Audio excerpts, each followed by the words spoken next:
Gene sharp theory.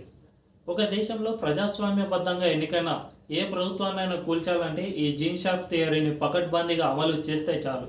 ఎటువంటి ప్రభుత్వమైనా కూలిపోతుంది. అది భారీ మెజారిటీతో గెలుపొందిన ప్రభుత్వమైనా కేవలం 2 నెలల్లో ముందే గెలిచిన ప్రభుత్వమైనా ఖచ్చితంగా కూలిపోవాల్సిందే. ఈ థియరీని పకడ్బందీగా అమలు చేస్తే చాలు ఏ ప్రభుత్వమైనా కూలిపోతుంది. తాజాగా బంగ్లాదేశ్లో మనం చూస్తూనే ఉన్నాం. షేక్ హసీనా ప్రభుత్వం గెలిచిన 2 నెలల్లోనే ఆమె పార్టీ గెలిచిన 2 నెలల్లోనే ప్రభుత్వం కూలిపోయే పరిస్థితికి వచ్చింది. అందులోనూ ఆమె గెలిచింది ఏదో బొటాబొటి మెజార్టీతో కాదు. 270కి పైగా సీట్లు షేక్ హసీనా పార్టీ అవామీ లీగ్కు వస్తే అదే సమయంలో 70 సీట్లకు మాత్రమే విపక్షాలు అన్నీ కలిపి పరిమితమయ్యాయి. అటువంటి ప్రభుత్వాన్ని కూలదోయాలన్నా కూడా జీన్ షార్ప్ థియరీని పకడ్బందీగా అమలు చేస్తే చాలు. అమెరికా డీప్ స్టేట్ బంగ్లాదేశ్లో ఇదే అమలు చేసి చూపింది. అసలు ఈ జీన్ షార్ప్ థియరీ అంటే ఏమిటి? దీన్ని ఏ విధంగా అమలు చేస్తారు? ఇందులో ఉండే రూల్స్ ఏమిటి? ఇవి అమలు చేయడం ఏ విధంగా సాధ్యమవుతుంది? ఓసారి చూద్దాం. జీన్ షార్ప్ థియరీలో మొట్టమొదటి విభాగం ఒక దేశంలోని రాజ్యాంగబద్ధ సంస్థలపై ప్రజల్లో అనుమానాలు రేకెత్తించేలా చేయడం.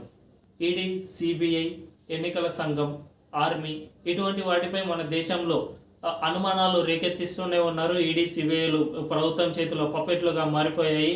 ఆర్మీ చేస్తున్న సర్జికల్ స్ట్రైక్స్ను క్వశ్చన్స్ రైజ్ చేయడం, అంటే సర్జికల్ స్ట్రైక్స్ ప్రూఫ్ ఏవి? ఆర్మీ నిజంగానే ఉగ్రవాదులను చంపిందా, అబద్ధాలను చెప్పిందా? ఈ విధంగా క్వశ్చన్స్ రైజ్ చేయడం.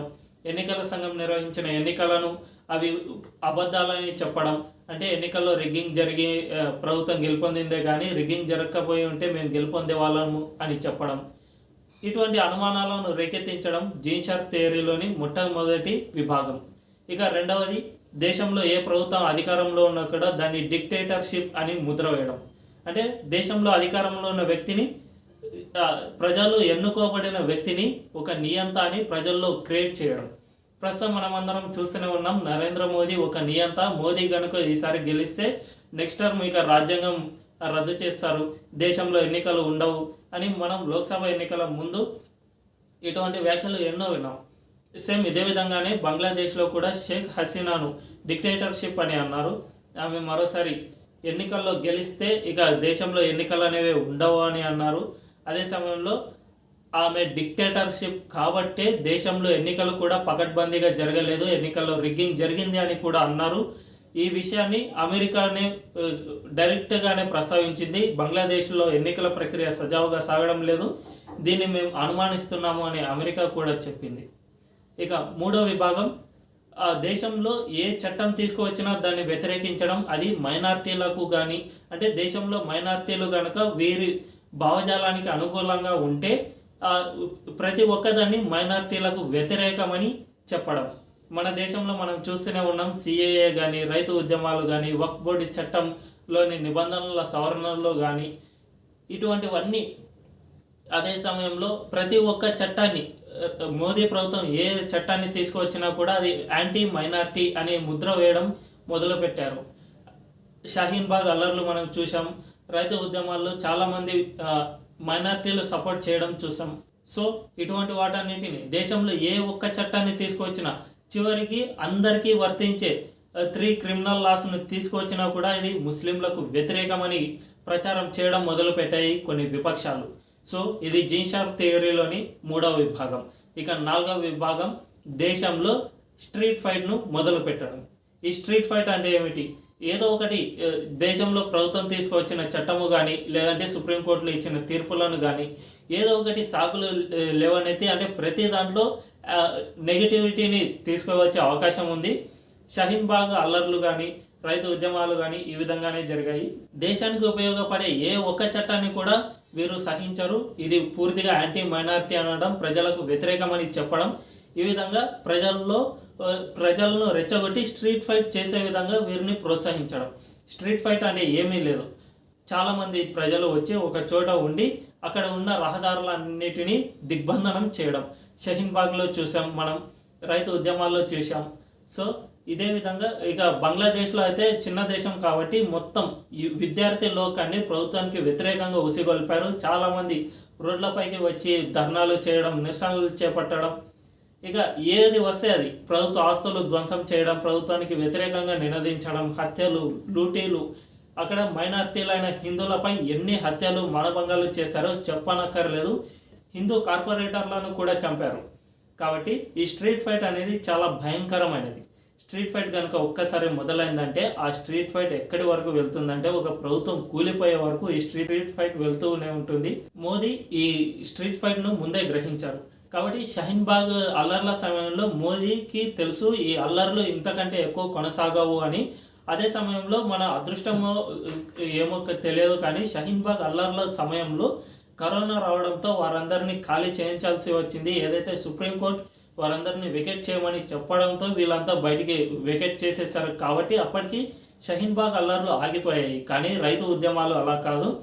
రైతు ఉద్యమాల్లో ఆగలేదు. ఈ ఉద్యమాలు ఢిల్లీ ఎర్రకోటపై ఉన్న జెండాను తొలగించి ఖలిస్తానీ జెండాను ఎగరవేసే వరకు ఈ ఉద్యమం అయితే కొనసాగింది. సో ఈ స్ట్రీట్ ఫైట్ మరింత ముదిరితే ఇది ప్రభుత్వానికి ఆటంకం ఏర్పడుతుంది. తద్వారా దేశంలో రాజకీయ అస్థిరత నెలకొంటుంది అని మోదీ ముందే గ్రహించి 3 రైతు చట్టాలను రద్దు చేసి దేశాన్ని కాపాడారు. సో మోదీ స్ట్రీట్ ఫైట్ను వీలైనంత వరకు దాన్ని కట్టడి చేసే ప్రయత్నం చేస్తారు. లేదు అంటే ఒకసారి వెనక్కి తగ్గినా పర్వాలేదు అనుకుని మోదీ రైతు చట్టాలను కూడా వెనక్కి తీసుకున్నారు. ఇందులో మోదీ విజయం సాధించారు. అయితే చాలామంది గతంలో అనేవారు ఇటువంటి ఉద్యమాలు ఎన్ని చేస్తూ ఉన్న మోదీ ఏం చేస్తున్నారు, మోదీ అసలు వీటిని చూసి ఉండిపోతున్నారు, వీటిపై సరైన రియాక్షన్ తీసుకోవడం లేదు, బంగ్లాదేశ్లో షేక్ హసీనా ఇటువంటి ప్రొటెస్టర్లపై ఎంత కఠినమైన నిర్ణయాలు తీసుకుంటున్నారు, మోదీ కూడా వీటిని చూసి నేర్చుకోవాలని చాలామంది మోదీకే లెక్చర్ ఇచ్చే స్థాయికి ఎదిగారు. కానీ మోదీ అంత అటు ఆషామాషి వ్యక్తి కాదు. ఎందుకంటే మోదీ 10 ఏళ్ళు సీఎంగా పనిచేశారు, 10 ఏళ్ళు పీఎంగా పనిచేశారు. అదే సమయంలో ఈ సీఎం పీఎం ఈ 2 టర్మ్లు కాకుండా అంతకుముందు 10 ఏళ్ళు జాతీయ కార్యదర్శిగా పనిచేశారు. ఈ జాతీయ కార్యదర్శిగా ఉన్నప్పుడు మోదీ ఢిల్లీ మొత్తం జల్లెడ పట్టారు. ఈ అమెరికన్ డీప్ స్టేట్ ఎలా వర్క్ చేస్తుంది, ఈ కుహన లౌకికవాదులు ఎలా వర్క్ చేస్తారు, అధికార యంత్రాంగం ఎలా వర్క్ చేస్తుంది అనేది మోదీకి అన్ని పకడ్బందీగా తెలుసు. ఇంచ్ టు ఇంచ్ తెలిసిన వ్యక్తి మోదీ. కాబట్టి ఏ నిర్ణయాన్ని ఎలా తీసుకోవాలి, ఏ నినాదాన్ని ఎలా తిప్పికొట్టాలి, ఏ ప్రొటెస్ట్ను ఏ విధంగా అణిచివేయాలో మోదీకి బాగా తెలుసు. అందుకే చాలాసార్లు మోదీ సంయమనంతో ముందుకు వెళ్తూ ఉన్నారు. కాబట్టి మోదీ చాణక్యం వల్లనే అమెరికన్ డీప్ స్టేట్తో పాటు చైనా కుట్రలు మన దేశంలో సాగడం లేదు. ఇప్పటి వరకు మోదీ వాటిని కట్టడి చేసుకుంటూ వచ్చారు. అందువల్లనే మోదీ నిలబడగలిగారు. అయితే ప్రస్తుతం మన దేశంలో సంకీర్ణ ప్రభుత్వం అధికారంలో ఉంది. ఇంతకుముందు వరకు 303 సీట్ల మెజార్టీతో మోదీ ప్రభుత్వం సంపూర్ణ మెజార్టీతో అధికారంలో ఉండేది.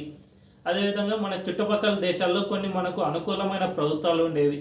ఏదైతే బంగ్లాదేశ్లోని షేక్ హసీనా ప్రభుత్వం, శ్రీలంక, మాల్దీవ్స్ ఇటువంటి దేశాల్లో మనకు అనుకూలమైన ప్రభుత్వాలు ఉండేవి. కానీ అదేవిధంగా మయన్మార్లో కూడా మనకు అనుకూలమైన ప్రభుత్వాలే ఉండేవి. కానీ ఇప్పుడు చుట్టుపక్కల భారతదేశానికి చుట్టుపక్కల ఉన్న ప్రతి దేశాన్ని ఈ అమెరికా, చైనాలు కలిపి డీస్టెబిలైజ్ చేశాయి.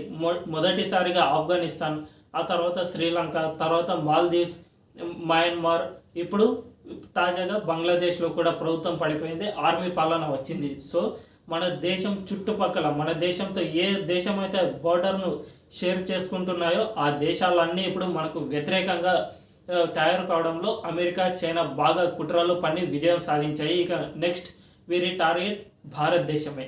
ఈ భారతదేశంలో ఈ కుట్రలు భవిష్యత్తులో మరింత ఎక్కువ అయ్యే అవకాశం ఉంది. ఇప్పటికే భారతదేశంలోని విపక్ష కూటమి అంటే ఇండి కూటమితో పాటు కాంగ్రెస్, ఐటీ సెల్ కూడా బంగ్లాదేశ్ లాంటి పరిణామాలు భారత్లోనూ సంభవిస్తాయా అనే క్వశ్చన్ మార్క్ వచ్చేటట్లుగా తమ ట్వీట్లను చేస్తూ ఉన్నారు. కాబట్టి భవిష్యత్తులో ఈ స్ట్రీట్ ఫైట్ అనేది భారత్లోనూ పెరిగే అవకాశం ఉంది.